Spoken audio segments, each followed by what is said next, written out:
Hi, I'm Madison McClellan, and this is my Module 10 assignment, Sexual Assault and Rape Laws. So the first question is, how is sexual assault and rape defined? So from the website, Let's Talk Definitions of Terms. Sexual assault is any non-consensual sexual act, whereas rape is the penetration, no matter how slight, of the vagina or anus with any body part or object, or oral penetration by a sex organ of another person without the consent of the victim. Who can be a victim or an offender? Anyone can be a victim. Most of the time women are victims. Most people actually don't report their rapes or sexual assaults because of fear from maybe their family or society, especially when it comes to men. A lot of times men don't report if they've been sexually assaulted. For offenders, anyone can be an offender. There are many times people who want power or sexual gratification, or even if they have mental health issues. The next question is, what are some warning signs of someone who has been a victim of sexual assault or rape? From the article, Know the Signs of Sexual Abuse, I found that depression or withdrawals is a sign, suicidal thoughts or actions, nightmares or trouble sleeping, drugs and alcohol abuse, promiscuous activity. So like all of a sudden this person's very promiscuous, very out there sexually, running away from home, usually for young people, or isolation. The next question is, what is the prescribed punishment for committing sexual assault or rape? In Utah, there are varying sentences for prison time. So I saw that like up to life, some are like 25 years to life, some are like 15 to 20 years, just kind of depending on the severity of the case and what happened. They will most likely be registered on the sex offenders list. There's also restitution for victims, which we've talked about in previous chapters, and then also rehabilitation for sexual misconduct. So if they are like watching child porn or something, they might want to get them into rehabilitation to try to fix that.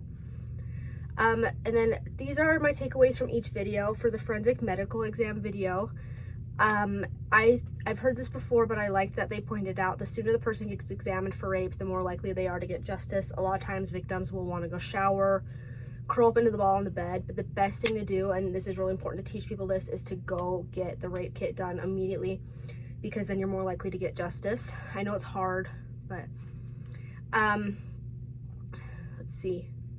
Injuries and sexual assault heal very quickly. I did not realize how quickly they heal. They said like within a few days they can heal, so that's why it's also so important to go get this done. I also really appreciate Utah's consent laws, so that if, like, say a wife has been battered so significantly that she can't consent to the rape kit, her husband can in her place. The next video is the impact of trauma. I liked how she talked about the rational part of the brain and how it affects decisions, and also the primitive part of the brain and how it's our fight or flight or freeze response.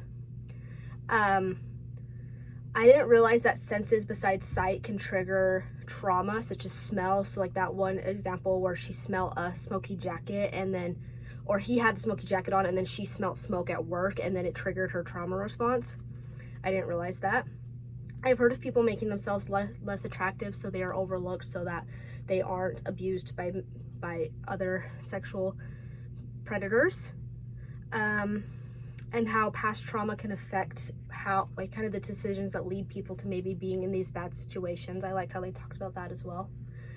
The last video is start by believing, and then I liked how they said how all you need is one person to speak out, and then it usually opens the door for many other people who are too afraid to speak out. I also like how they talk about how negative responses worsen trauma, so it's always good to stay responsible and to have positive responses to people who have been in these hard situations so that they can want to come to you again. Start by believing. It's more than a campaign, it's a mindset. So we learned in the chapter about the SANE nurses and what they do. I liked that we watched the video about the SANE nurse because she went more into depth about what she does, and it literally is from her perspective, and so I really like that because you get to see from someone talking about it what they actually do. What I can do to help to prevent sexual assault: teach people about staying safe and stay away from shady areas. Don't go out too late at night, and I know it sucks but you know, don't go to unknown places by yourself. If you're meeting up with someone, always meet up in public. If you're drinking, watch your drink, cover your drink, or go with someone that they can watch your drink that you trust.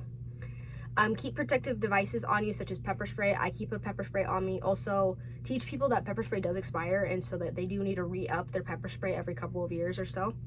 And yeah, that is it.